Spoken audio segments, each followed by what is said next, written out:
Be heard. Good afternoon, everyone. The telephone lines are open. The number to call in New Jersey, 201-489-WABC. If you're calling from anywhere else, 212-563-WABC. In a program dedicated to the free and open exchange of ideas and of opinions. And what is on your mind this afternoon?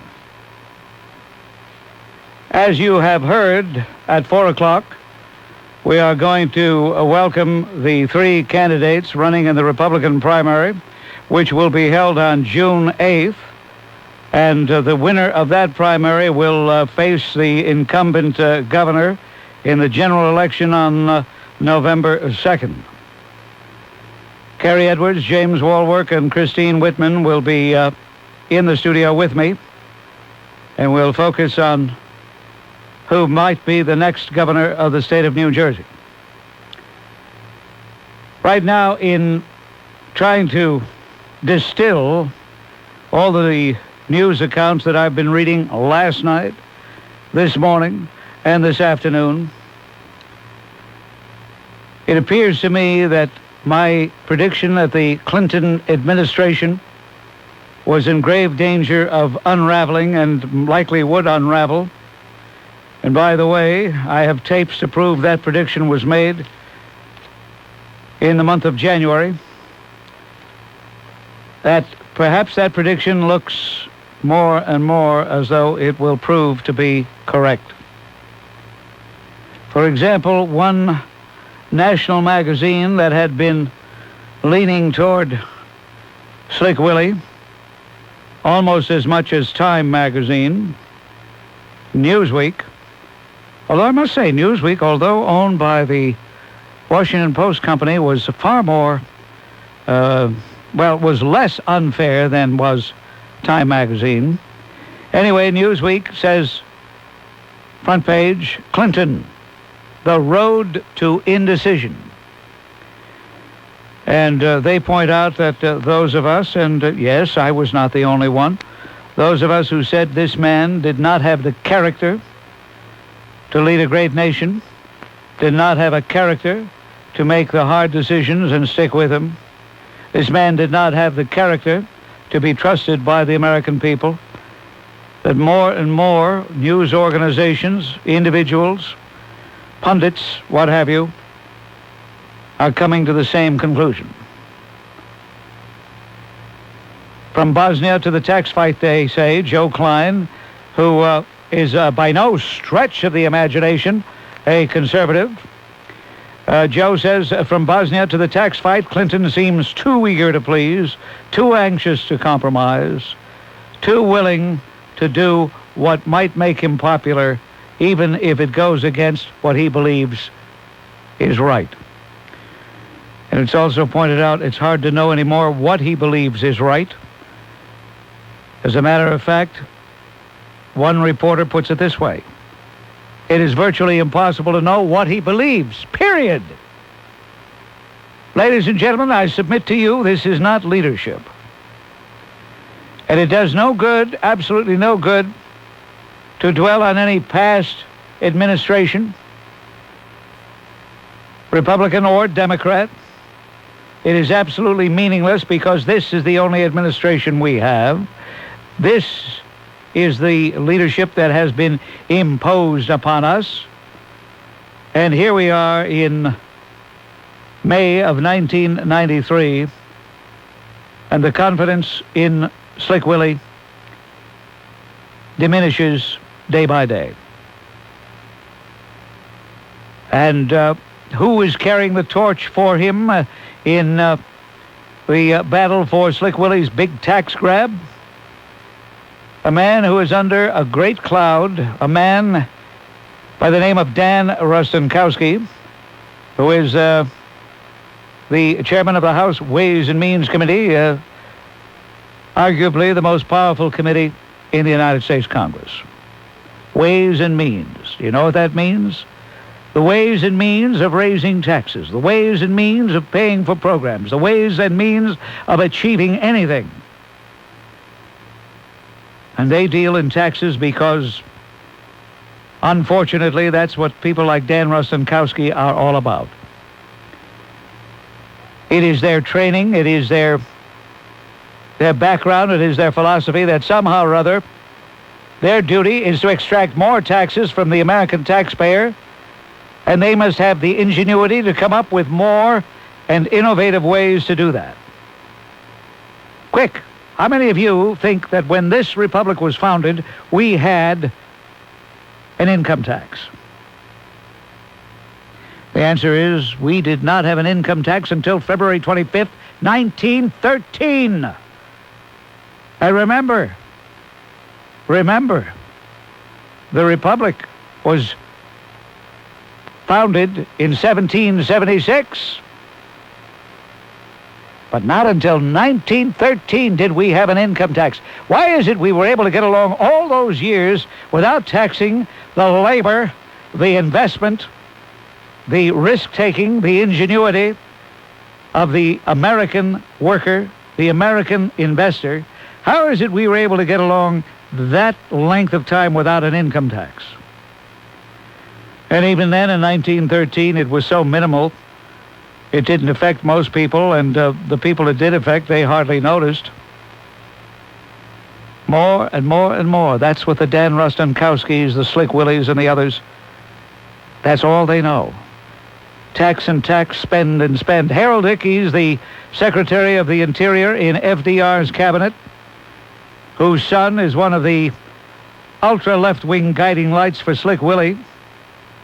Harold Ickes said, "Our credo is," and I'm quoting, ladies and gentlemen, I am quoting, "tax, tax, tax, spend, spend, spend, elect, elect, elect." And they got away with it for a long time, and they want to get away with it again. It must not happen. And it's not just Republicans who are trying to avoid this calamity. There are some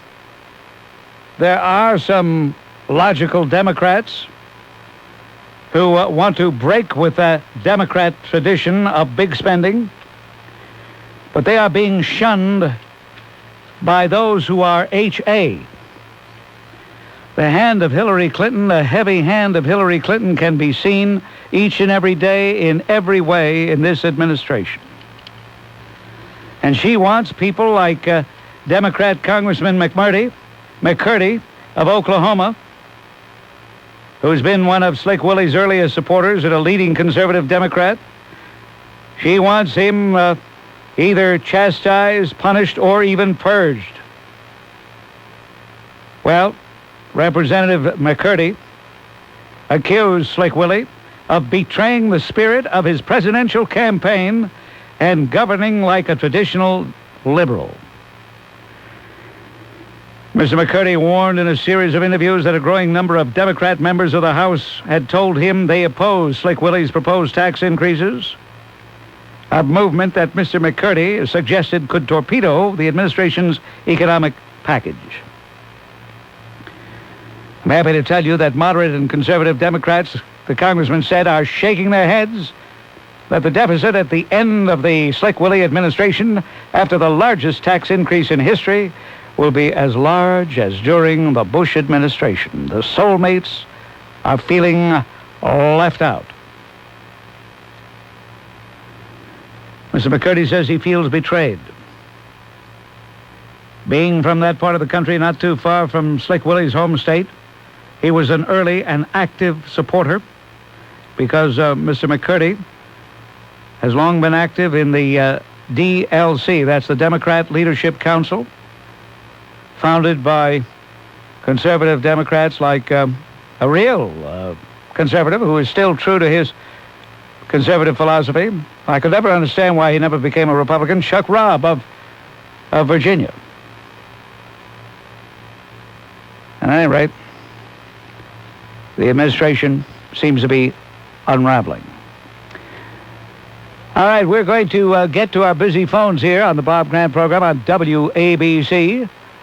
And I must tell you that it is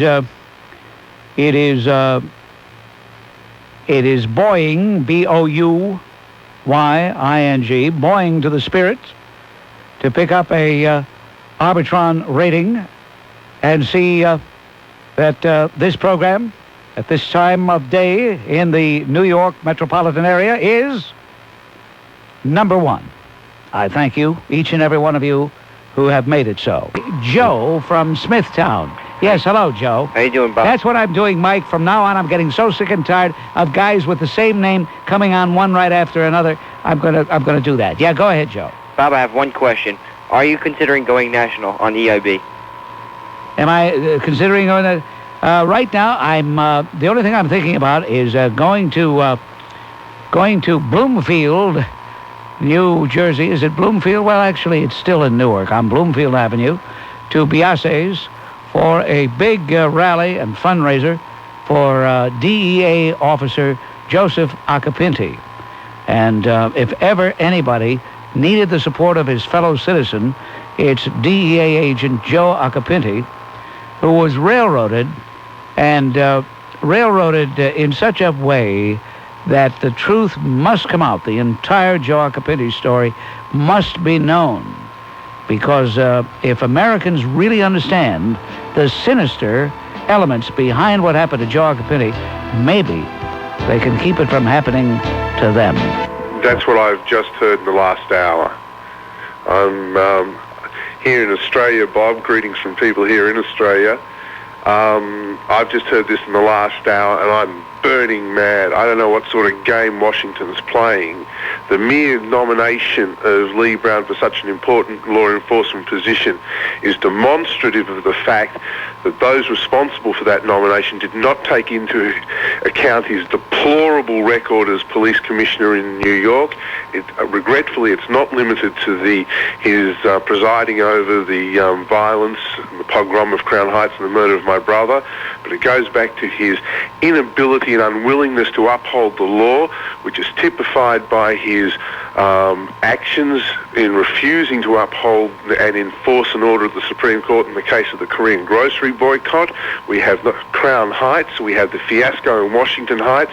People are playing games, they're playing games with people's lives, and for Washington to be party of this and now to deny that the courses of justice should be seen in the confirmation hearings and to schedule it in such a shabby way.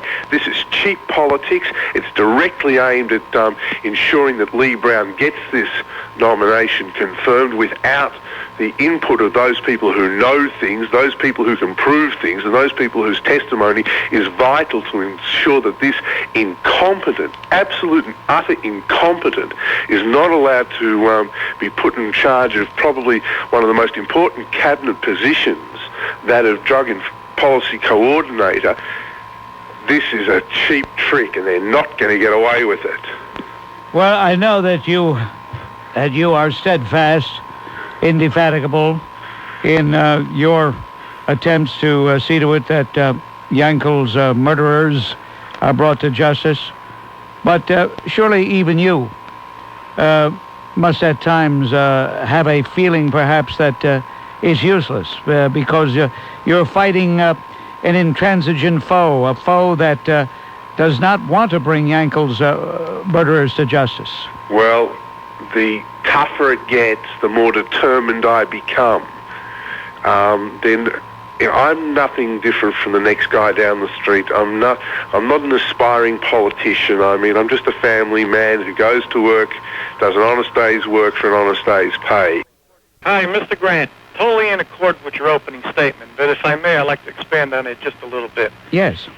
In Mr. Clinton's town meeting last night, which I saw on C-SPAN, which are usually rigged, two questioners got up and kind of set the president back. One said, "Sir, how do you get out of how does a country get out of its dilemma, or what country in the world do you know that gets out of this particular dilemma we're in by taxing and spending their citizenry?" The president was set back. He didn't know what to say other than, "What makes you think I'm spending?" Another one got up and said, "Sir, what happened to the middle income tax decrease that you promised?" Again, he was set back. And he said, he says, "I've got 4 years, give me time." Right. That's what I'm getting at, sir. He made the statement, I got 4 years, give me time. Now, he is about to set an increase in taxes of income tax, the BTU tax, this medical care tax. He's about to throw this all on the public. And by the way, an income tax that's going to be retroactive to the first of the year, and I'd like to know how they're going to collect that, at least from me anyway. But anyway, after all these taxes are added up, and let's say 2-3 years down the line, he does say to the middle class, here's a couple bucks back. Who is he kidding? I mean, this man is absurd. You're absolutely right. On his foreign policy, Mr. Christopher today, I saw him on C-SPAN also in front of some committee. They're already showing where the direction they're going, where Mr. Christopher stated, we will not go into Yugoslavia alone. They're already making their plans to back out of there.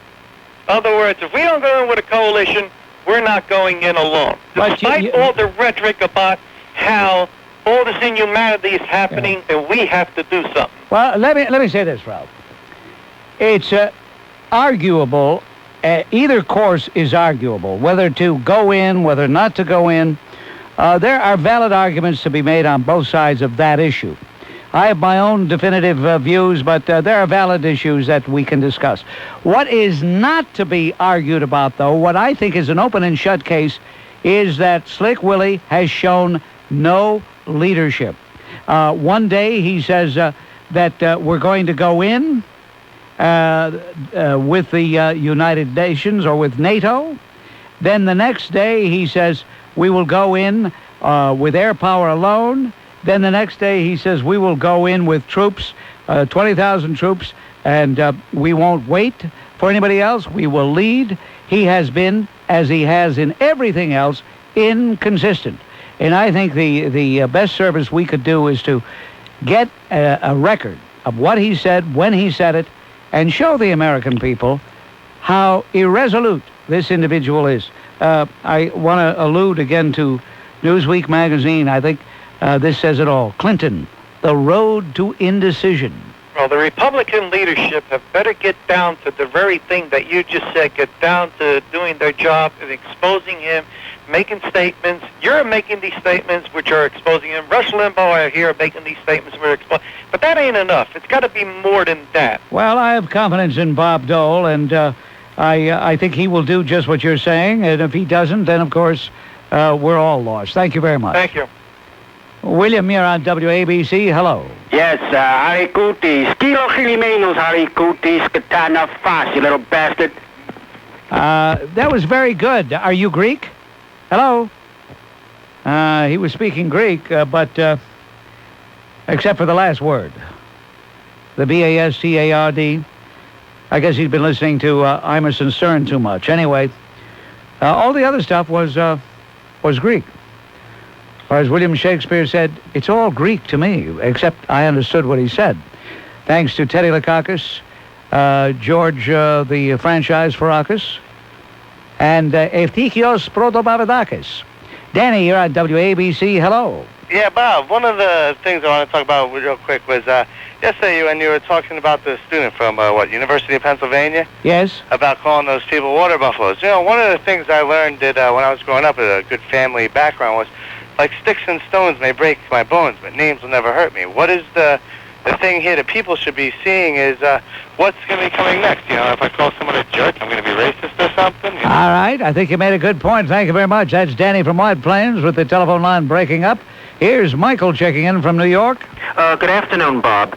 Bob, I smell collusion between Slick Willie and Congressman Barney Frank over the issue of gays in the military. As you probably know, Barney Frank has done a flip-flop, an amazing and really surprising flip-flop in having this extremist, gay radical, Congressman Frank, throw his support to the sensible compromise plan of Sam Nunn and Norman Schwarzkopf, namely to allow gays in the military as long as they stay in the closet. It's called Don't Ask, Don't Tell. Correct. Now, the reason I suspect collusion is that President Clinton is on a disastrous political road if he goes ahead and signs his executive order to allow overt gays in the military. And President Slick Willie would like nothing better than to get out of that predicament. So therefore, I have a feeling, I do not have any proof,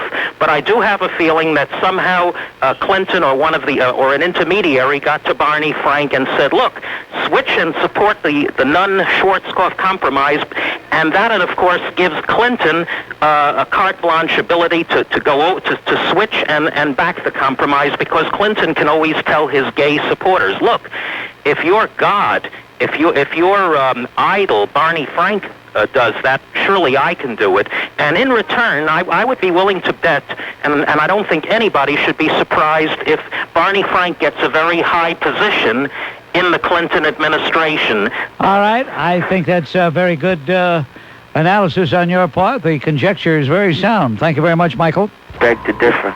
Well, I have 2 points. My first point is this. Is it that dumb of a solution of African Americans having their own separate state? I never hear the white callers who sort of have a problem, or not really a problem with black people. They never speak of separation, a separate state for African Americans. My second point is this. Well, why should they speak of a separate state? You want the advocate white... it. Advocate it. That's advocate? Would you like white callers to advocate that? Is that what you mean? Yes, sir. Well, they wouldn't do that, because then they'd be called a racist. Oh, sir. Mr. Grant, I'm a racist. I am a racist, and I'm proud of it. But not a racist. But you're a nice guy, see? But not a racist in a negative sense. No, you're a nice guy. You're a good person, and it comes through. And that's why when you call and make these statements, I don't really get angry with you, because you have no malice. You're really not a malicious guy. I don't hate white people, and I don't dislike them. I would like a solution to our problem, and one of our problems is one of our solutions is a separate state for black people. My second one, I'm going to make you mad now. I beg to differ with you that you call yourself a native. And I don't think Europeans are native to Australia, America, South Africa, nowhere. Native people, you don't have a date for native people. White people, you have a date, like 1955 when they got to Australia. You have a date for white people when they got to South Africa. Well, now, wait a minute. Now, see, here's where you're wrong. I was born here in the United States. Yes, you were. And so was my mother. Yes, they were. But, that's what native means that you were born in the country in which you're living. You're not a native of Africa. You're a native of America. No, sir. I'm a native of Africa. But you were born there? I thought you were born here. I was born here. Well, then you're a native of America. Okay, can I ask? I know you don't like people to read to you. I was going to bring the dictionary and read the second meaning. Well, is it a short piece there? Short? No, I don't have. I didn't bring the dictionary. Because I don't mind. I don't mind reading a short definition or something like that. Yep. Okay. Let me just say. Well, the next time you call, I want you to read that definition. Okay. Thank you. Okay, Light. Thank you. We'll have to talk some more with Light, because I know Light really feels that way. Feels very strongly that there should be separation of the races. Feels very strongly about that. Dorothy, you're on WABC. Hello. Is Dorothy there? Yes. Oh, hello, Miss Grant. Mr. Grant, I just have a question for you. I was really furious after hearing your phone call with Mr. Norman Rosenbaum. Yep. And the way that this administration is being so sneaky, or I should say slick, in their maneuvering to prevent him from testifying. And I would like to write a call. Somebody, everybody always tells you, write your congressman or senator. I have here Rochelle checking in on the line. Hi, Mr. Grant. Yes, ma'am. First of all, I enjoy your program a lot, and that's why I'm calling. I apologize for calling so frequently, but my husband was listening to the program yesterday, and you were using a word which in Yiddish is not a nice word, schmuck. Well, I know it's not a nice word, and they're not nice people that I call that name. Hey, I'm not, hey, listen, I'm not saying you're wrong. Oh. That's why I listen. I just want to ask you, please not use the word, because I'm embarrassed to ask you this, but when he comes in, he hears you using the word. It means a part of male anatomy. That's what it means. That's the Yiddish. Well, why would you think that I didn't know that? I don't know. How am I supposed to know? How am I supposed to know that? I only know what I hear, And I tell you now, I don't even listen anymore to 6 o'clock news. I listen to you because I realize that the media is controlled by the liberals in this country. And what's the point of me listening? Because they hear the slant towards Clinton. I hear the slant towards Cuomo, and I don't hear the truth, and I hear the slant towards Hillary Clinton. So I feel, why does it pay for me to listen to 6 o'clock news? I should better listen to you. At least I'll hear the truth. Okay. But if you could, unless if you feel that you must use it, I guess so. But the problem is, you see, he comes in, he hears that, and he demands me to shut it off, and I don't want to get in a fight with my husband. He's a wonderful your husband man. doesn't like to hear that? What? Your husband doesn't like to hear that? No, not that word. Oh, what a... Yeah. Okay, thank you. On WABC, let's try Mark checking in on the line. Hello, Mark. Hey, Bob. Congratulations on your Arbitron ratings. You're number 1 in that slot, and I think you'd be number 1 in any slot, to tell you the truth, in New York City. I just had one question I asked your screener. You used to open up the program with, as an American citizen. Were you under any pressure to stop doing that? Or No, I just got tired of saying it. I created the line, and I exorcised the line. Well, some of us live and die by what you say, though, Bob, and that's the highlight of our day over here at New York Medical College. We listen to you all the time. Maybe you could slip it and slide it in there once in a while. You think that's that important? Well, it's a good part of our day. We get a good laugh out of it. You mean the phrase, as American citizens, you have a right to hear and to be heard? You miss that? Yes, we do. Honestly. Well, it's because people are creatures of habit. For years and years, I didn't have that line in there. Yeah, well, God bless, Bob. I'll be listening. Anyway. All right, thank you. Take care. Okay. Oh, dear. All right, on WABC, let's try Alice on the line from Brooklyn. Hello, Alice. Good. Hello, Bob. How you doing? And you call them what they are and let nobody tell you anything differently. They are what they are, and you call them it. I don't listen to the 6 o'clock news either anymore. I'm too disgusted with the news. My big beef today, Bob, is how could they possibly vote behind closed doors on issues that are going to affect my life and my lifestyle and millions of people like me? And I don't even have a say in it. Well, theoretically you do. Theoretically you have already had your say by virtue of who you sent to the United States Congress and who you sent to the White House. That's the, you should pardon the expression, the theory of Republican government. See, we have a Republican form of government, which means we have representatives who are supposed to do the right thing. And if they don't do the right thing, we are supposed to vote them out. But usually we don't vote them out. We keep re-electing them. Well, that's another thing, too, Bob. I mean, Mr. Boyd must be a very nice man, the Senator Boyd. But I've started to really feel that when the senators want to go out for dinner, they let him speak. He's probably a very intelligent man, but he's been there for so many years. I don't understand this. He needs cue cards the size of a Winston ad. And they put him up there, and he makes no sense to me. And I watch C-SPAN because I feel I'm being informed of what's going on in my country. But I feel hands are tied. I am a Republican conservative. I didn't put Clinton into office. Well, under the under the Constitution, majority vote is what determines who goes into office. So even though you didn't vote for him, he got the majority of the vote. So he's the president. We can't have proportional representation as Lonnie Guinier wants, then it would really be a mess. When this comes out of Ways and Means, does this go back before Senate on the floor? Well, the Ways and Means Committee is in the House of Representatives. Right. And the counterpart to the Ways and Means Committee in the Senate is the Finance Committee. They usually each have a bill, one coming out of the House, one coming out of the Senate, and then they compromise. They make modifications so that the two bills fit. That's the best I can tell you. But Dan Rostenkowski, I followed his career, and Dan Rostenkowski is just a two-bit Paul who is only where he is because he is a party hack. Well, I'll tell you something, Bob. I have become a sponge. I listen to you and I listen to Rush, and you make my day. And just keep informing us because we want to know what's going on. All right, Yeah. we thank you. On behalf of Rush, I thank you. Have a good day. Okay. Bye-bye. All right, ladies and gentlemen, we're continuing here on the... is this the Bob Grant program? Yes, I guess it is. Kevin, you're on WABC. Hello. Good afternoon, Bob. On Clinton's fold on the Bosnian policy, I don't think the people should really find that as a surprise, because a few months ago, the major European newspapers, especially the English, more or less looked at the Clinton administration, their appointees, and the rhetoric he said from the campaign and up until the time of their editorials. Clinton's not to be trusted. And for him to think he can get a coalition of the Europeans, when they look at him, they have absolutely no respect for the man.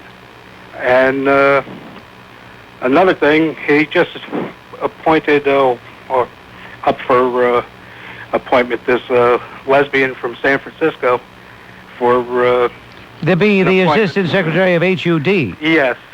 This is the same woman that had funds taken away from the Boy Scouts because they wouldn't allow right. homosexuals. And right. You know, the same people that elect... It's a real bull dyke in that job, and that's, that's what Hillary likes. Yeah. But the same people that elected Clinton and said character didn't matter, I think now, well, the press isn't going to tell them because obviously they didn't about the Bosnia. If they were honest, they would have came right out and said Clinton has absolutely no chance of getting a coalition and tell the reasons why. Thank you for the call. Thank you for taking my call. I just want to say that I feel that black people are justified in the dislike or hatred that they have for white people because throughout history, obviously, there was great oppression. And when you view that, in whatever way, you see nothing but horror in that. So it's very difficult for them to like white people. But what I would like to say to them is, I hope you understand that personally, for instance, I have nothing to do with what happened in the past. And well, you don't have to apologize, Susie. You're making me nauseated. It's whites like you that really are the reason we have the problems we have. Oh. Shame on you. Well, Mr. Shame on you. Get off my phone. You're not worthy of talking to anybody, especially anybody like me. How dare you? What a jerk. Come to think about it, it might have been a black person saying she was white. Wouldn't be the first time someone has pretended to be something other than what they are, but if Susie was for real, Susie ought to be taken out and thrashed. Ralph from Ridgewood, what's on your mind? You know, I used to be one of the finest admirers of people like Light and their intellect, but I no longer respect Light. If Light, like white supremacists, want that either they're all black states or they're all white states, Africa is still there. Ireland is still there. Italy is still there. So on and so forth. The only one who has a right to say who can live in this country and who cannot live in this country are the Aboriginal Indian people. My Period. foot, they don't have a right to that. It's your country and my country, every bit as much as it is there, you jerk. Mike, you're on WABC. Hello. Hello. I'd like to clarify something. Every budget that Reagan submitted to the Democratic Congress was higher than what the Congress eventually went for. And the reason they went for it is because Reagan was so popular. And they were scared. They figured they'd get him out in the next 4 years. And but what you're overlooking very conveniently is Reagan had called for spending cuts, and they wouldn't go along with it.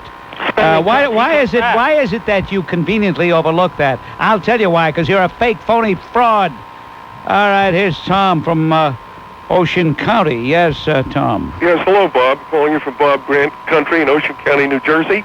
A few callers back inquired about a New Jersey Conservative Party, and I want to report to you that there is a New Jersey Conservative Party. Well, isn't that fine? I hope you have your meeting in the phone booth. Well, we're small now, but all parties were small when they started. Cut it out. And Mike Long is helping us. Mike Long. You know what Mike Long does? Mike Long helps elect Democrats.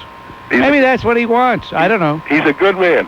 He's a very good man. Yeah, he's great. Hey, he's a great help to the Democrats. And we're fighting for a lot of things that you believe in, Bob. Yeah, thank you. Okay. On WABC, let's say hello to Michael. Hello, Michael. Hey, Mr. Grant. Hi. I'd like to make a comment, and then I also like to ask you a question. First, a comment. I think I love your radio show a lot. I listen to it all the time, and I think you do a great justice to your radio listeners. And for the question, do you think that the Yankees have a chance of winning the pennant this year? I couldn't care less. I couldn't care less whether they do or whether they don't. Don't waste my time. How stupid. What an inane question. Why should I care? Stacy, you're on WABC. Hello. Yeah, Susie is a moron. And Light, if he wants a separate state for the blacks, that's just fine with me. There's a lot of people, me included, that will pay their car fare and put them all in one place so we know where they are and we don't have to worry about them.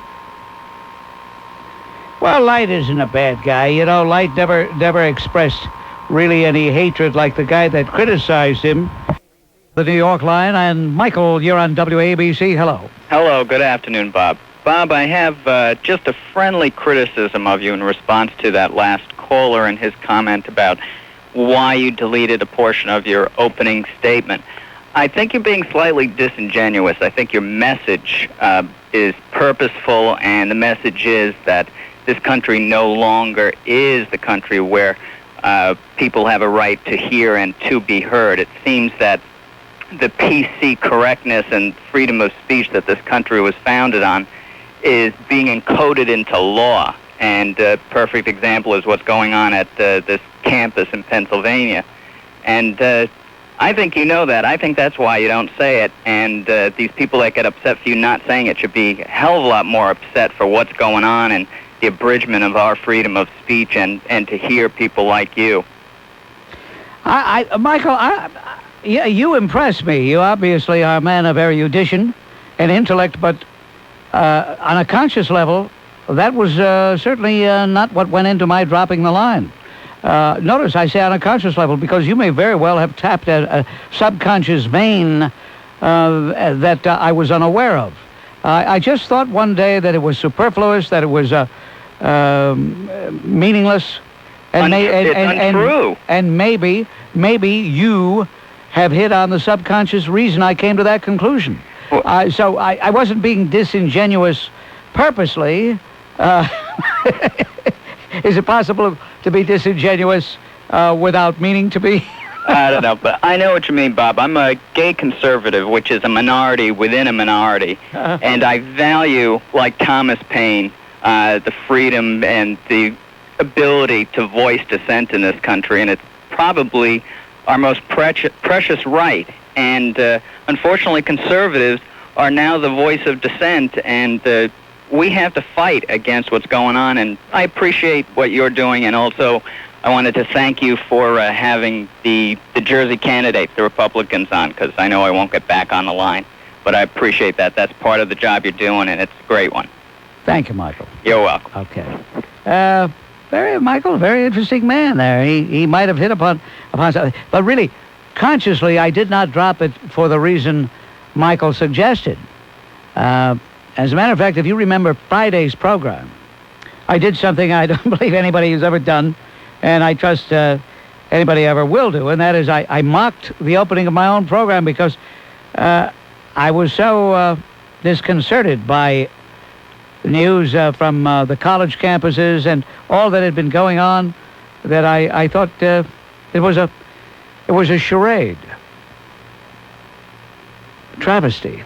Steve, you're on WABC. Hello. Hi, Bob. Bob, I wanted to compliment you on you've been keeping Mr. Clinton, I should say Mrs. Clinton's appointments in front of the public, Cantu and Hackney and Guinier and Hubble. The talking heads on TV, they're completely ignoring it. And these people are people that are they're repulsive to me, and I think they're the antithesis of the values and the Constitution. And the thing is the story isn't so much in the appointees, but it's the people who are appointing them. You know, you always say HA is Hillary approved. I think these are Hillary appointed, and their track record, there's no mystery there. I mean, there's a paper trail. They're well documented what they believe in. And if these were Republican appointments, they'd be having mini-series on TV concerning them. And you're really keeping their name in front. I mean, they're on the op-ed pages and they're on the Bob Grant show. But outside of that, I don't think 1 out of 100 people walking down the street would know who Cantu is or Grenier, and they're going to have a very, very big effect on everyone's life if they do get appointed. Well, as a matter of fact, confirmed, I should say. Steve, you make an excellent point. I would say it's similar to the number 2 man in the Gestapo. We all knew the number 1 man was Heinrich Himmler, but we didn't know the name of the number 2 man, and yet the number 2 man was responsible for giving direct orders for the execution of millions and millions of people. Now, some people might think that's an extreme example to give. I don't think it's extreme in view of the fact that Lanny Guinier and Madame Cantu and others of their ilk want to eviscerate the Constitution to such an extent that they are going to be responsible for murdering it and consequently murdering our way of life. Thank you, Steve. Bob? Yes. Listen, I went to the so-called rally 2 weeks ago in Trenton. I was really disappointed. Could in honor of the debate that you're going to have today, could my 2 5-year-olds send a message to Florio? Are they there? They're right here. All right, go ahead. And they're ready. Kid, stand up. 1, 2, 3. Florio, present to me. See the bonus of Steve. Thanks, Bob. All right, thank you. Okay. Okay, WABC, let's say hello to Jeff checking in on the line from New York City. Hello, Jeff.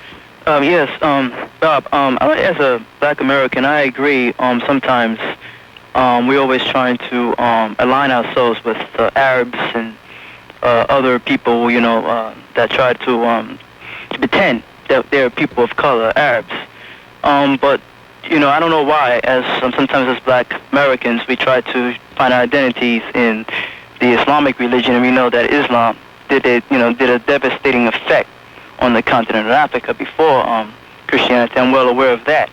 But I'd like to respond to a person that came on yesterday that really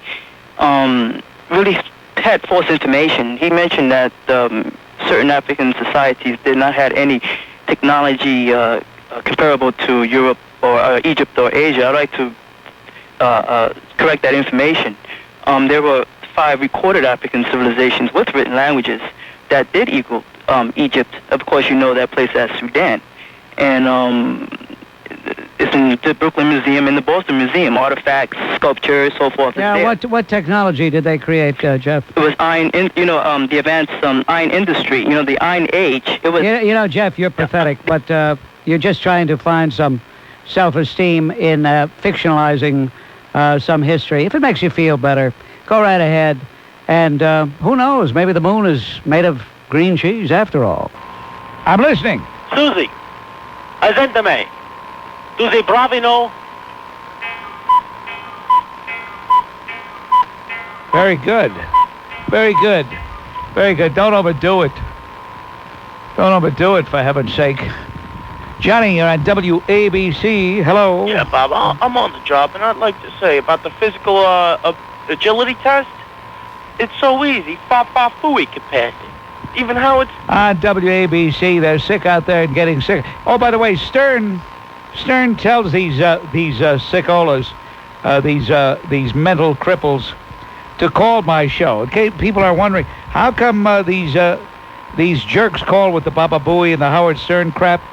He tells them to. He is so desperate to try to dip into my audience. He tells them to do that. Hey, Stern, I know you're listening, and you are a sick freak. Hello, Jim. What's on your mind? Yeah, Grant, why are you arranging a trip to France and Italy? WABC, I don't like guys that say, hey, Grant. Carol, you're on WABC. Hello. You know, that call with the cuckoo clock really took the steam out of me. But I'm calling, I've really had it when I hear this business of we have to suffer with Slick Willie for 4 years. Well, I tell you, the best thing we could do for to respond to Slick Willie is elect Republicans to the Senate and to the House of Representatives.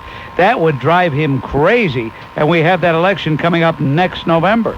Oh, okay. See, I had forgotten a lot of my political history because to me it was so dirty. Politics is so dirty that I didn't want any part of it, and I've started getting back into it, understanding what's going on, and I'm really thankful because I never voted for Cuomo and I didn't vote for all these other jerks. But I guess I have to learn a whole lot more. But it just it really irks me when I think, we have to suffer through 4 years. Why? Well, because the United States Constitution says that the term is for 4 years. And by constitutional law, he is the president until January 20th, 1997. That's why. I mean, what are you asking such a stupid question for? No, because if the majority of people don't want him, can't they impeach him? On what basis? High crimes and misdemeanors. That the Constitution says they can be impeached for, quote, high crimes and misdemeanors. I see. Okay. I mean, the guy's a jerk. He's an incompetent. He's terrible. Oh, absolutely. But he hasn't been guilty of high crimes and misdemeanors. So don't be stupid. Come on. Okay. Dear me. No wonder I'm doing this countdown, because I have to deal with stupidity. Vic, you're at WABC. Hello. Yes, Bob. The other day you had someone call up about the principal who wrote a letter with a number of misspelled words in it. Oh, yes. Right. Well, I just want to tell you about an incident that happened with me and make a long story short. I was discussing some American history with some people who were trying to study for the citizenship test for the United States. Yes. And one of the questions I asked them, I thought would be on there, would be how many states in the Union? And there was someone there who said it was 52. And I said, no, it's 50. And they said, don't argue with me, I'm a New York City school teacher. I know it's 52. I told them to go count the stars in the flag, and I never heard from them again. But if this is the kind of teachers we got some problems. Well, we do have problems, very serious problems, and that's why we're slipping and sliding toward third worldism, and I thank you, Vic. Okay.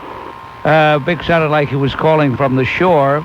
Maybe he was at Montauk Point. No, he was in his automobile. Sheila, you're on WABC. Hello. Hi, Bob. How are you? I'm sorry. My son was at that dinner yesterday, and he said you were wonderful, and he took photos. Moderating is Bob Grant. All right, thank you, John. And let's be heard round two of our get-together and a departure in the interest of serving the voters of the Garden State, who certainly have a right, and I would say a duty, to learn as much as they can about the person who could very well be the next governor of the state of New Jersey. As you know, the Republican primary will be held on June the 8th, and the three Republican candidates have joined me here in our WABC studio. Reading from left to right, we have the former Attorney General of the state of New Jersey, Kerry Edwards. Sitting right across from me is Christine Todd Whitman, and right next to Mrs. Whitman is James Walwork, former state senator.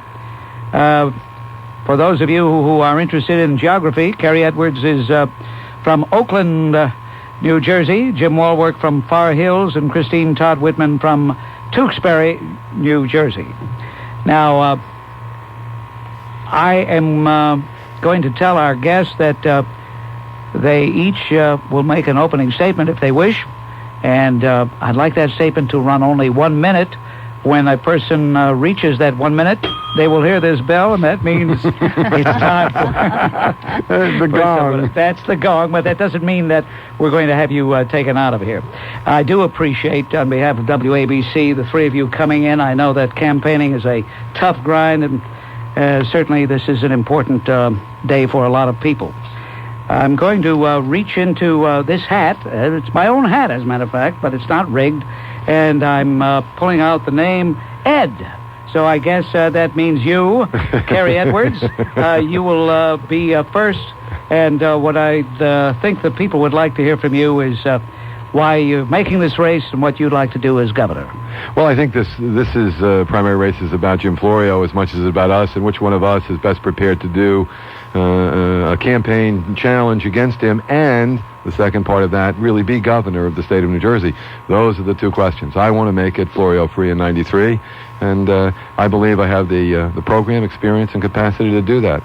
I grew up on the streets of East Patterson, New Jersey, worked my way through high school and college, and I believe I have the private experience, governmental and personal experience to take Jim Florio on. I'm ready to do it and build a better New Jersey. I've got a plan, Bob, that I've laid out for the people of the state of New Jersey that I'd like them to write in and get more information about. It's called Back to Basics, a plan for New Jersey's future, about less spending, about jobs, about reducing crime, and about improving our education system. Getting back to the basic things the government's supposed to be doing, and get government out of the things that it shouldn't be doing, and do the things it should be very, very well. Very good. We just hit a minute now. Okay. I'm reaching in the hat, and the next person, well, what do you know? Right across from me is Christine Todd Whitman. And you said that wasn't fixed. You're just going right Go over. left Bob, to I'm right. delighted to be here yet again. It's always a pleasure. You know, New Jersey's at a crossroads. We have an opportunity with this election to make a decision as to whether or not we're going to continue with the kinds of policies that Jim Florio has brought us that's cost over 300,000 jobs, cost a household bankruptcy rate that's number one in the nation, the second highest tax burden in the nation, and a failing school system. Or else we can take the opportunity to really change government, to start interjecting some common sense that tells government that doesn't spend more than it takes in, that gets our state back to being a business-friendly state, creating the kind of jobs that give people security and an understanding that they have a real future in the state of New Jersey. And we can do that. It's possible to do. We can start to bring down government spending, and we can increase the private sector participation. But we have to bring the people into the process. That's a fundamental change that has got to occur in government. We've got to understand there's a role for the people. They've got the ideas. They've got the creativity that's going to have to be accessed in order to make New Jersey the truly great state I believe it is and should be again. Well, okay. And we have people certainly who can sense the clock. Jim Walwork, I guess this name must be yours here that I pulled out of the hat. Okay, well, Bob, I'm delighted to be here. I'm running for governor because I want to get government off people's backs and out of their wallets. I'm a conservative, and I'm proud to be called a conservative because I want less taxes, less spending, and less government in the state of New Jersey.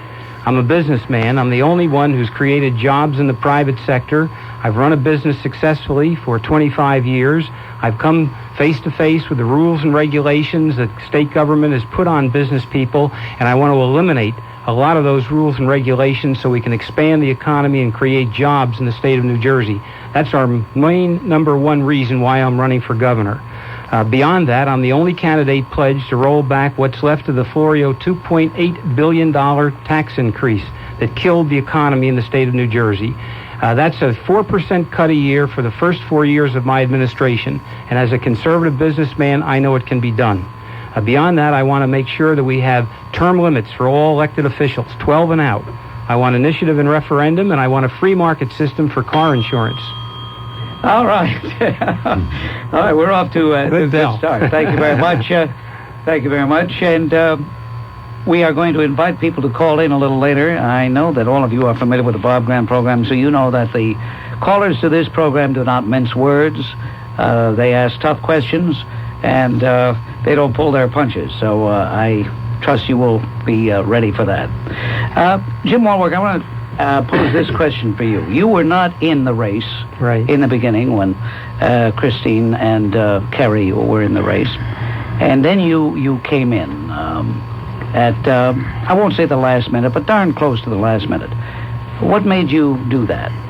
Well, Bob, the one major reason was the illegal alien failure to pay taxes. When I read that in the newspaper, a lot of people were upset. I think I was upset, and I got a number of calls from people all around the state. And I took a 2-week period to evaluate. As a military person, I made an estimate of the situation. I even heard you talking on the radio suggesting that other people should consider throwing their hat in the ring. And so I did, and based upon a poll I took, I decided I would run because I didn't like what Florio had been doing in the last 3 years, and I didn't like what President Clinton was proposing with bigger bureaucracy, more government in Washington. And I said to my wife, I want to be a player, not to sit on the sidelines and complain. So I decided I would run, and here I am.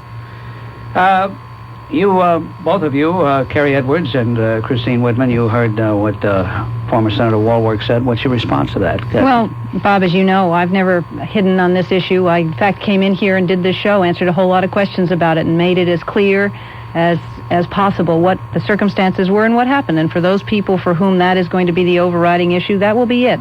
But as I've traveled around the state and if I've talked to the people in the course of this campaign particularly, I hear more and more that what people are concerned about are what are your ideas for the future. How do you want to get us out of the mess we're in? Are you going to let us be part of it? Are you going to report to us? Are you going to bring us in to this whole process? And that's going to be the overriding issue for the majority of them. You can't just come into the state when you sort of feel like now's the time to walk into a race. This is something, and these are problems that have been out there for a long time, and I stood with those Hands Across New Jersey people and the tax revolt people in 1990 and opposed those tax increases, and I've been with them every step of the way since then, and that is counting for something now. I received the Hands Across New Jersey endorsement. All right. Kerry, would you like to respond to Jim? We are what we are, Bob, the good, the bad, and I used to say the ugly, but my mother said, no, don't say that. Say the not so good. The family and my family's involvement in that situation did involve not paying taxes, but it's real, and it's there, and I want the public to know exactly what it is. But the public is really interested in their plight in life and what the Florio administration really has done to them over the last 3 years. This election is really about Mrs. Flood in South Orange, who got shot and dragged out of her car. She didn't get killed in a carjacking. This is about not 300,000 jobs, as statistics have been lost, but we're leading the nation in mortgage foreclosures. And about the Smith family, who haven't had a job for 2 years and have lost their home. This is about children going to schools that aren't getting an education. That's what this election's about. And Florio's fair to do that. That's what I get from the voters that I talk to across New Jersey. I entered this race because I felt I had the skill and the compassion and the toughness to be able not only to beat Jim Florio, but to take on one of the most complex problems and difficult problems in New Jersey, and that is governing the state. Very powerful job, the governor. And they do make the difference. And this is really a race about life and death. I think the people know that. They know who you are and what you are, and I want them to know. I want them to know the good, bad, and the not so good in that process. All right. Before we take our first break, it's obvious that only one of the three of you will emerge on June 8th as the winner. The two who are not the Republican standard bearer, whichever two it might be, would you be prepared to go all out and support the winner? Will we find a GOP that is united to make New Jersey Florio free in 93? Absolutely. I think there's no question. Certainly speaking for myself, there is absolutely no question that the point is we have got to save our state from what's happening. And in the process of doing that, send a very strong signal to Washington that what the president is doing is not going to be acceptable to the people either.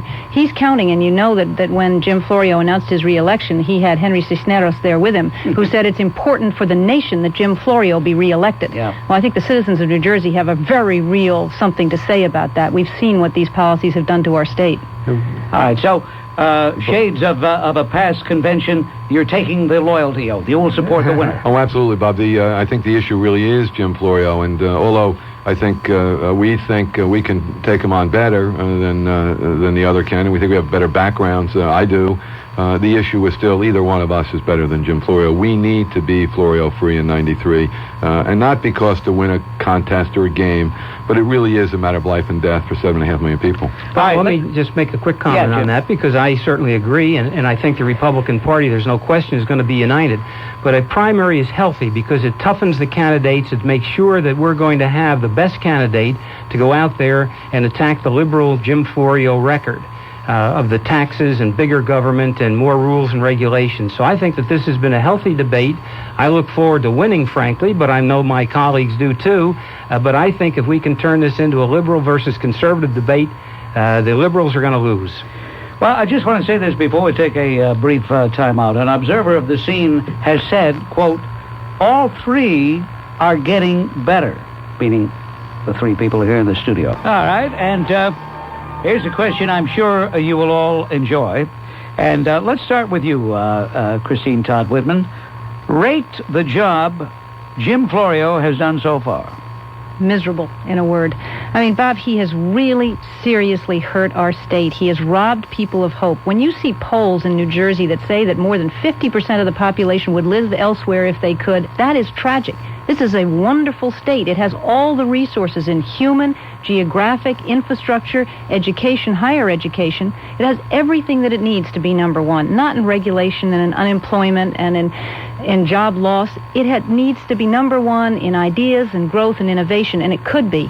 But what he's done with the taxing policy, he's proven absolutely that when you raise taxes, you lose jobs and you lose revenues, and it has hurt our state deeply. And he's interjected politics into the public school system, which has robbed people of hope and robbed people of one of their most important tools in doing better, which is a good education for their children. And it just... I'm in this race because I care so much about the state of New Jersey and the fact that we're raising our family there. And I want people to feel that they can stay there and have the hope that they will go to bed at night knowing they'll have their job in the morning. And that's the real fear that he's instilled in people. And there is fear in the people of the state of New Jersey. Senator Walworth, let's hear your rating of the job Jim Florio has done so far. Well, I would give him an F-, Bob. I think that Florio's policies have been arrogant and insensitive to the needs of the hardworking men and women of New Jersey. It's almost, however, in the last week, he's suddenly woken up like Rip Van Winkle to find that there's such a mess here. He's trying to back scramble and copy some of the proposals that I've been recommending on stripping out rules and regulations. As a businessman, I know the unnecessary rules and regulations are killing jobs and destroying the economy of the state of New Jersey, and these rules and regulations have to be stripped out to give people hope and bring business back into the state of New Jersey. So Florio is just insensitive. He's never held a job. He's been nothing but a political politician all his life. He doesn't understand private sector. He doesn't understand what it takes to make private sector jobs. I do, and I can certainly feel that Governor Florio, with his F-, has destroyed hope for the citizens in New Jersey. Kerry Edwards, your rating. I have done it in my speeches. I've gone through a report card for Jim Florio, and on the 3 fundamental responsibilities of government, he got an F on all 3 of them. But it's really more dramatic than that. About a year ago, I had spent the 3 years out of government building a law firm and hiring people in New Jersey, and I was getting very frustrated. I felt like the movie Network and the anchor on it. I'm just mad as H, and I'm not going to take it anymore. Day after day, I watched just the state go right down the tubes, and I know the difference. I've been there. I've been at the helm of New Jersey state government with Tom Kean as his counsel and AG, and I was just furious. And it isn't about just being furious about Jim Florio as a human being, but it's the consequence to people. It's real people. This is a game about life and death, and not a game about basketball or football or tennis. And it is about the Mrs. Floods of the world, or the Smiths and losing their house. That's what Jim Florio has done. And I even tried to meet with him, Bob. I spent half a dozen times I talked to him and his staff about what they should be doing. That only made me more frustrated, because I know the difference. I know what we could do and what we should be doing for real people in New Jersey. Bob, could I just make one quick comment? Florio, this $2.8 billion tax increase, when he put it in, and when he promised the voters of New Jersey he would not see new taxes needed, said, well, we're going to lead, that New Jersey's going to lead the people out of the economic short and downfall. That's been the reverse, because we have a 9.1 unemployment rate in New Jersey. So instead of leading, we're dragging, and that's what Florio has done to the state of New Jersey. Destroyed those jobs, destroyed that hope, and that's why he has to be replaced. I recall very vividly in the summer of 1990 being asked to speak at an anti-tax rally. We all woke up one morning absolutely stunned, shocked beyond belief that we had a $2.8 billion tax increase rammed down our throat. With great arrogance, the governor and his party had passed that big tax increase. Everybody's against it. I know all 3 of you are against it. What will you do to remove that $2.8 billion tax increase, presuming that's what you'd like to do? I'd start with you, Kerry.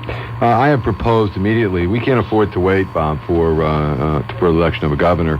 We've got to roll taxes back now. We are taxed too much in New Jersey. Our businesses and personal taxes make us uncompetitive. Our economy's a disaster, and that's why the Smiths haven't had a job and lost their home. And there's 300,000 like them out there. If you wait to elect a new governor to roll back the Florio tax package, per se, that can't be effective until January of 1995, tax year, because that's how the tax year is structured. That's a day late and a dime short. So I made a recommendation for the legislature to remove $500 million worth of taxes as they cut spending this year. They cut $600 million out last year and $1.1 billion in spending. They're going to cut $500 million out this year. I want them to act now, because I understand that we have to move. When I get to be governor, I'll take the next phases of that so that we have a personal taxing structure in New Jersey and a business tax structure that is cheaper or competitive with the Northeast and Mid-Atlantic states, so we can move that economy forward, so we have real jobs for real people. All right, Christine Todd Whitman, I know you did not approve of that big tax increase. No, I was there with you at that particular rally. I remember saying hello to you, and I haven't from the beginning. But what we've got to do, Bob, in order to roll back that $2.2 billion, we have got to get the state's fiscal house in order. And that means we've got to do two things. We've got to stimulate the private sector to increase revenues, and we've got to control the growth of state government and start to reduce it. And we do that through a management audit of every department and agency of state government to see not just how much money it's spending, but how is it spending the money? Why? Where is it spending the money? Where can we introduce competition? Where can we introduce privatization? I've called for the privatization of the Sports and Exposition Authority. I've called for a 2-year budget planning process cycle, so we're looking to the next year. I've also called for the legislature to instill some discipline on themselves, which is that anytime they introduce a piece of legislation that has a spending component, that creates a new program or has new spending with it, it be inexorably linked and cannot be severed from a companion piece of legislation that not only says how much it's going to cost, but identifies where that money's coming from.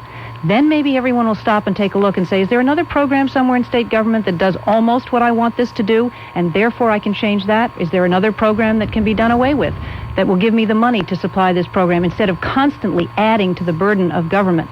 We need government to do for the people what the people want it to do for them, not to them what government thinks it should be doing to them. All right. I know that you don't approve of that big tax grab either, Jim Warwick. No, Bob, not at all. And as a conservative businessman, I know it's feasible to roll back the taxes with a 4% cut a year. That over a 4-year period would take care of the $2.2 billion left. The Republicans have already rolled back $600 million. They've caged Florio. Now we have to send him back to Camden County. As governor, they don't want him there. I'm going to use line item veto. I'm going to have a task force to set up a Grace-type commission at the state level on a permanent basis, qualified men and women from the private sector to go through and help me cut the budget. I disagree with Mrs. Whitman on her economic plan, frankly, because she's talking about targeted tax cuts. That's like Bill Clinton's proposals down in Washington, and I don't think New Jersey wants that. I know as a business person, we want the lowest taxes possible, a level playing field, not targeted tax credits to certain special groups. So, as governor, I'm going to work for the lowest taxes for business and the working men and women. All right, I know, Christine, you want to respond to what Jim said. If you would just hang on for just a moment, we will return with your response to what Jim Warwick just said. All right, ladies and gentlemen, if you just tuned in, Kerry Edwards is with us, the former Attorney General running for governor. James Warwick, former state senator running for governor, and Christine Todd Whitman, who probably took 15 years off Bill Bradley's life in November of 1990. She came that close to becoming United States Senator, and if it weren't for some votes that suddenly materialized out of Camden, Essex, and Passaic counties, she would be the United States Senator and not Ichabod Bill Bradley. I'm proposing specialized tax cuts for targeted groups, and I think he's referring to in my economic revival blueprint, I call for an R&D tax credit, research and development tax credit. And one of the things that I'm sure he knows is that 80% of the job growth that we're going to see in the future, the new job creation, is going to come from small business. When you give the bigger businesses research and development tax credits, all the research companies that we have in New Jersey, they come up with a lot of different ideas. You see a lot of spin-off in small businesses that are created to meet those new ideas and new things that are being thrown out. The other thing I've called for is to eliminate the discrimination we have with S-corps in New Jersey, which are small businesses that now have to pay double taxation in the state. I don't consider those bad kind of specialized tax breaks. Those are the kinds of things that can stimulate more jobs, and that's what we want. Government doesn't create jobs, the private sector does. And we have to understand, we have to encourage that kind of growth, because that's what's going to make our state strong again. Well, Bob, a quick question on the Subchapter S. I ran Subchapter S corporations. I own them. And Christie then says that if we mirror the federal government with a Subchapter S, she wants to give all those corporations no income tax for the first year. Now, those corporations don't pay an income tax anyway because all the money that a Subchapter S... Not every small business is an S-corp. You know that. It's closely held. 35 shareholders or less. They're not all S-corps. Then the other small businesses are partnerships, and those types of firms still... Are you against giving them a business? Are you against giving them a tax break? They don't get it. They don't pay taxes. Are you against giving them a tax break of any sort? Christy, please don't interrupt me. These corporations, you should know, as governor, do not pay a corporate tax. The tax goes to the private individual's tax form that you pay to the federal government. So an entrepreneur that's a partnership or an S corporation, if you mirror that, would not pay a tax that's I paid feel left out directly. over here, guys. I feel all alone. Well, that's the There's the reality about that- contrast and difference. There's Mr. a Walworth, there reality. is no corporate Mr. Walworth, tax. I did tell all of you prior to the broadcast that if you wanted to interrupt another person, feel free to do that. Okay. Because I want this to be an informal conversation, and okay, fine. So, I think it was all right that she did Oh, that. yeah, no. Thanks, Bob. Okay. I just didn't want two people talking at the same time so you can't understand over the air. That was my point. I think there's one thing going on here, Bob, that's kind of important. There's a difference. And although we are all against Jim Florio, there are major differences between the three of us and what we can do and what we can't do. There's differences on education policy. There's difference on tax policy. There's some people making promises, and there's vagaries to those. There's realities to those things. And we need, in this campaign, I think, to point out what those differences are. There's difference on crime and education. And this program becomes an opportunity to do that. I think Senator Walworth is wrong. We need tax cuts, and we need them now. I think Mrs. Whitman is wrong because she doesn't support those tax cuts now. We can't wait a year and a half to effectuate tax cuts. We're 2 years out of a national recession already. And there are people that are hurting very badly. This legislature needs to act now. I've called for that. It does involve 4 tax cuts: income, research and development, investment tax credits, and the small business. Let me ask you this, though. Let me ask you this. I know you feel, all three of you feel very strongly on this. You say, Kerry Edwards, that you would push for an elected state auditor to identify waste, and you would use those cuts to offset repeal of the tax. That's correct. Isn't that increasing the bureaucracy, though? No, it isn't. We already have a state auditor that's appointed by the legislature, and we spend $5 million on that auditor. The difference is how you choose him, not whether the auditor's there. What we don't do, though, Bob, and this is what I called for 11 months ago, and that is we don't have any measurements of whether government works or doesn't. Each section operation, not for state aid, that's the stuff that goes to local governments, none of it. It's performance audits that we need. And when I become governor, I want to institutionalize performance audits. Corporations, New York Stock Exchange corporations, are required by law to have the stockholders select the auditor, because you can't have the fox watching the chicken coop. I am only adding the elected state auditor on top of the performance audits, which I think Mrs. Whitman supports, not the elected, but the performance audits. But Mr. Walworth doesn't. Mr. Walworth wants to go back and do the studies that we've done in the past. Now, Carrie, don't put words in my mouth. I've called for audits for public welfare, for public housing, and even into the school districts. That's different, Jim, than an auditing process. Look, year in and year out. Carrie, I know about audits because I've done audits. I've done audits in my company. But I'm on the audit committee of major corporations. I'm the only candidate who said he's going to lower the taxes 4% a year and do away with the Florio tax package. Now, bills are... How are you going to do it? Number one, yes, I have. Number one, bills are already pending. Senator Scott, I believe, introduced some bills to repeal and roll back already part of the Florio tax package just this past week. So we don't have to wait. The legislature can do that. The chairman of the appropriations, Senator Littell, has said he intends to cut $500 million out of the Florio budget. I hope he does. Other people said maybe it's only $250 million. We can cut this year, but we've got to continue to cut and use the line item veto. I don't have to set up an audit Why don't system you want them to because cut taxes this year? I do want them, and I came out this week supporting tax cuts, the rollback that went into the legislature. Tax cuts this year. I've spoken to Senator Littell about that, and I'm sure that the legislature can cut part of the Florio tax package. Different than you no said question. before, Jim. No, it isn't. Sure is. Not exactly at all, Kerry, because I had a statement out this week, and the press saw it, about applauding the bills that were just introduced by Senator Scott this week. All right, we're going to take a brief time out here, and I hope that you in the radio audience are enjoying the colloquy as much as I am. This is what primaries are all about, and I appreciate the give and take that we're experiencing here. Also, a little direction that you're getting, Senator Walworth, but that's from Mrs. Walworth. I was wondering who was leading the orchestra there. No, I wasn't. I didn't see her. You didn't see her? No. Oh, my I've been watching. I've been concentrating on you, Bob. The body English. Wow. All right. We're going to go public in just a moment. We are going public now, and let's welcome to the program Tom, who's on the line. You have a question for our candidates? Go ahead, Tom. Yes, I do, Bob. Hello. Are the candidates aware of that the money from the state's unemployment trust fund is being siphoned out to pay unreimbursed hospital expenditures? Yes, I am, Bob. It's Tom. I'm sorry, Tom. Yes. And what do you think about doing it that way? And do you think the citizens know, and do you think they should know or be made aware of it?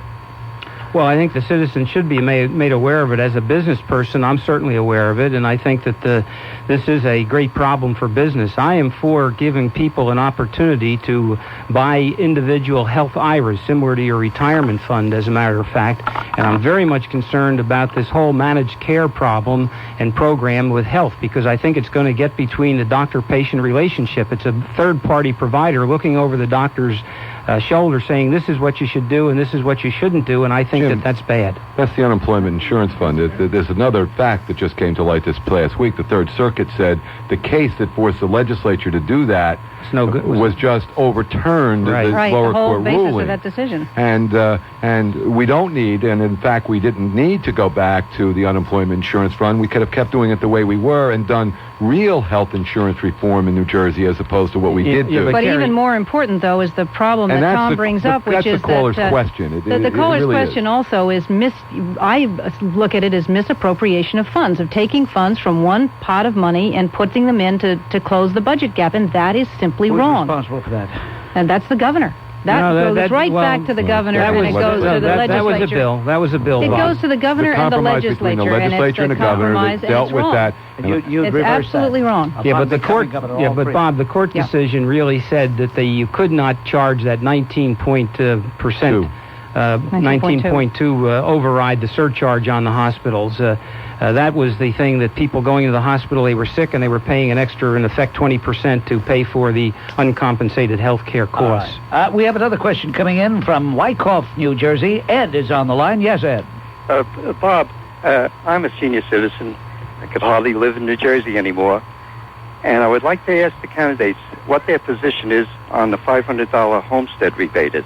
All right, let's start with Christine Todd Whitman. Okay, well, Ed, I'm glad you asked that question, because my position on this has been bandied about by a lot of people and taken out of context. But the basic premise underlying any administration that I would head would be to protect those people who depend on the $500, depend on that homestead rebate money to stay in their homes and to be able to live in the state of New Jersey. However, I have said repeatedly that given the fiscal state condition of the state of New Jersey, if there's a better way to guarantee their health, their economic health, than taking money from them, sending it to the politicians in Trenton and giving it back to people at a discounted rate, then I'm willing to look at that. But we have to understand that Carrie, you have taken this and you've taken it so out of context. You said two things in response to the rebate.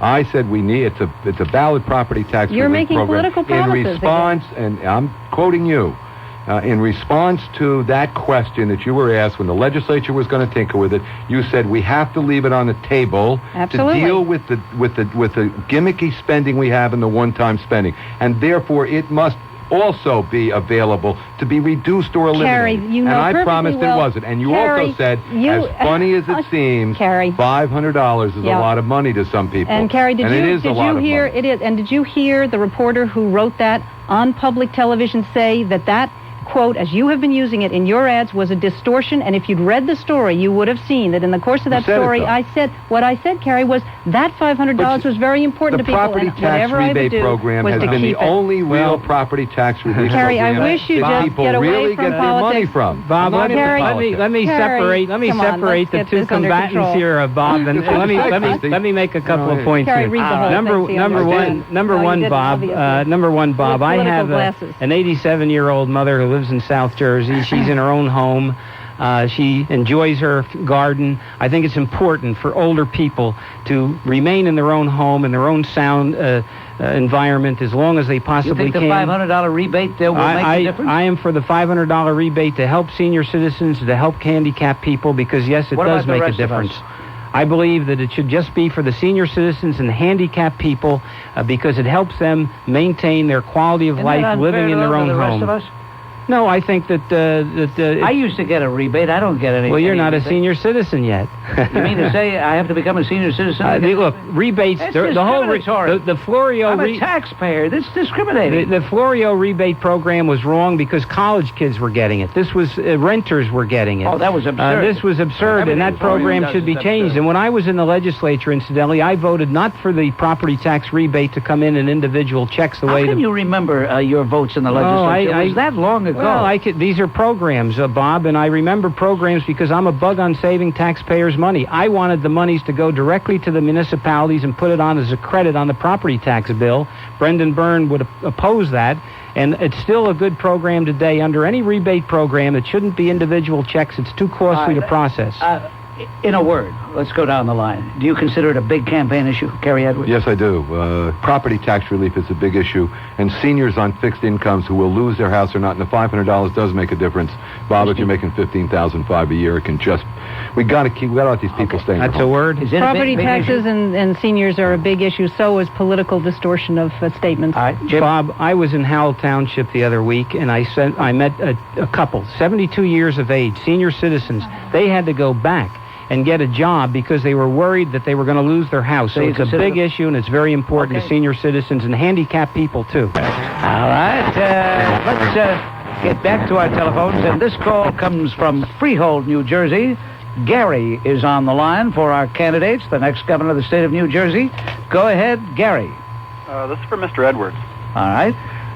Mr. Edwards, about 15 or 20 minutes ago, we're talking about cutting tax waste. But I've heard that during the 1989 bid, you campaigned using helicopters at taxpayer expense. Is that so? No. I resigned, as a matter of fact, and I didn't have to resign as Attorney General to run in 1989. I came in second in that particular race, and I was out of government, and I ran a campaign on... strictly on the campaign expenses that I had, not on government expenses. You may be talking, and I would be misleading if I didn't maybe straighten the fact out. I did use helicopters when I was the Attorney General and counsel to the governor to move around the state of New Jersey, and I used them in accordance with the Kane administration policies. There was a very large story about that because the records weren't public about the governor and anyone who used them. But you did not use the helicopters to campaign? To campaign at all. And that was Gary. Okay, you satisfied, Gary? Yes, sir. All right. Let's move over to Patterson, New Jersey. Here's Tom on the line for the next governor. Yes, Tom. Good afternoon. Call in regards to the long-going Passaic Valley flood problem.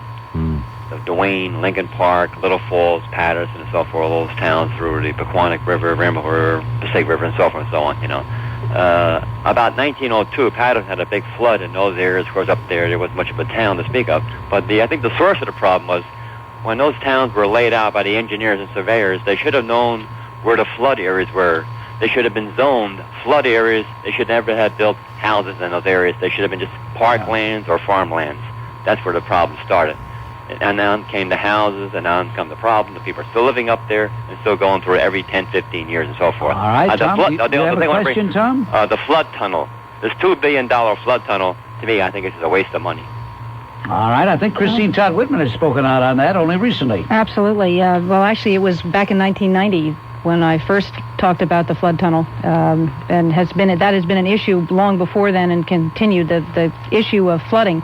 There's no question, but it's been poor land use planning that's gotten us to this end, but that doesn't mean we should compound it by building this flood tunnel.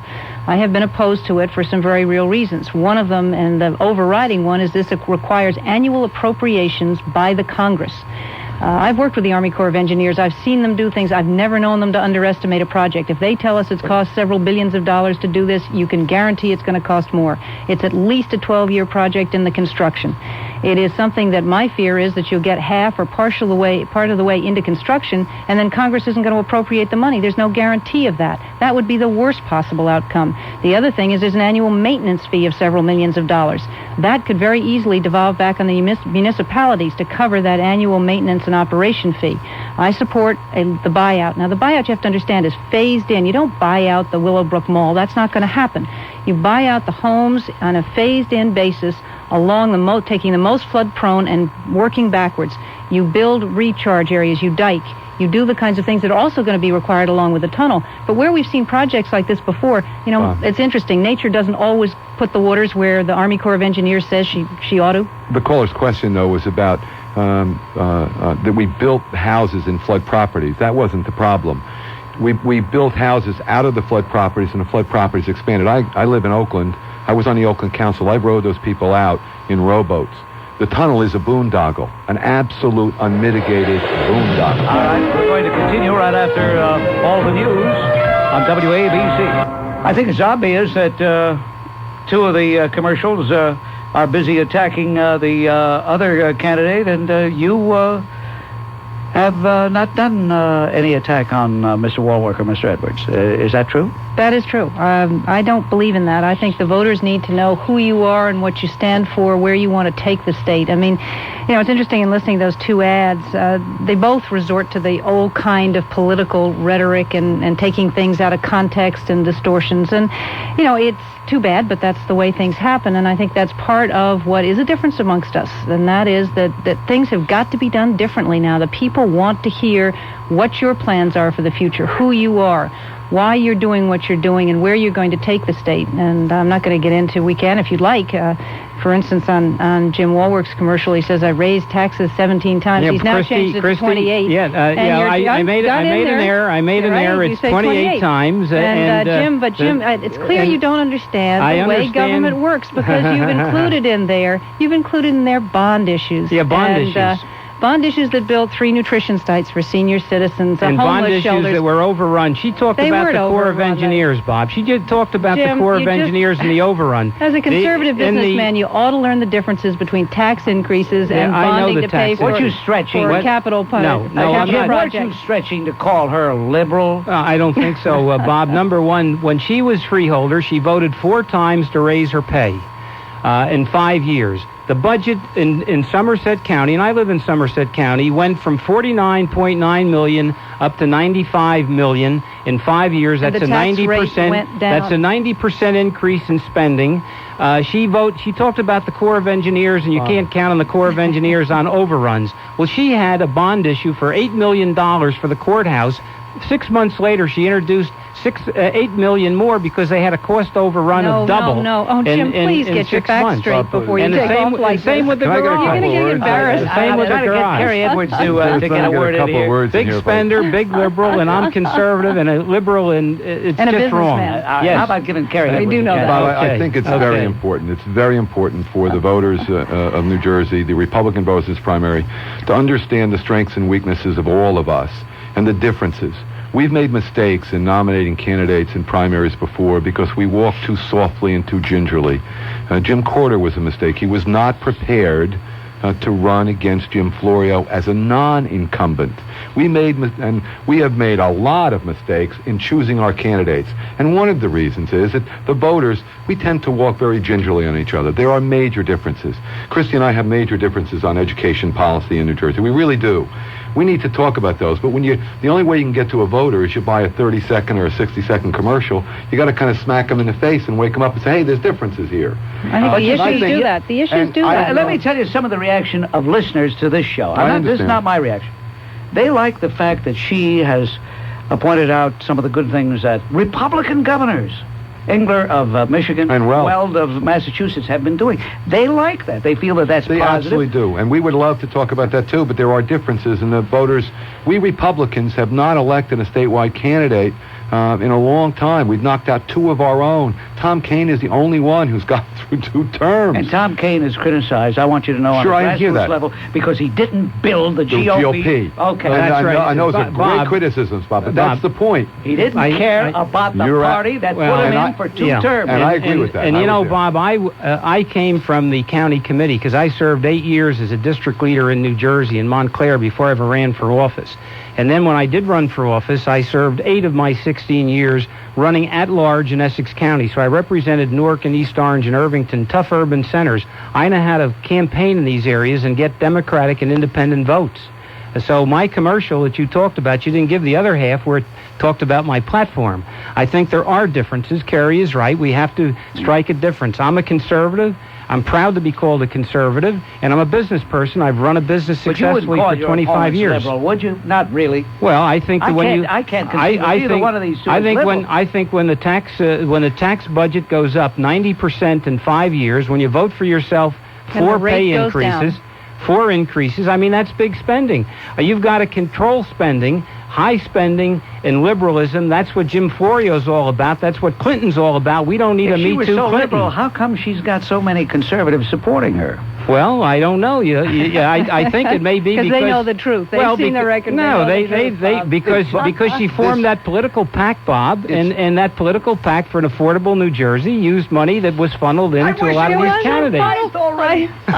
So do we. That built the party. So do I wish you were doing that. That built a political organization. As governor, I'm going to outlaw these non-political PACs because you should only have a political campaign contribution type of committee for the candidate running. Jim, if you want to go back to the legislators who won overwhelmingly in 91 and ask them whether or not they feel the Committee for an Affordable New Jersey was a bad thing, we took control, and believe me, you can talk to a number of them who will tell you that was very helpful. It was $500. It was $500 here, $1,000 there. We know what that did. Okay. Hold on a minute. Hold on. We're going to take a brief time out. When we come back, Carrie Edwards, you will have the first word. I was having trouble getting in the middle of that kind of melee there with three voices. First, Bob, I think Jim Florio and Jim Carvel have all of the things that are in those differences that we're talking about in those commercials, at least from my perspective, are there, and he's going to throw them at us in 10 times more. I think we have to be prepared to deal with them, so I don't think it's necessarily bad that we point the differences out,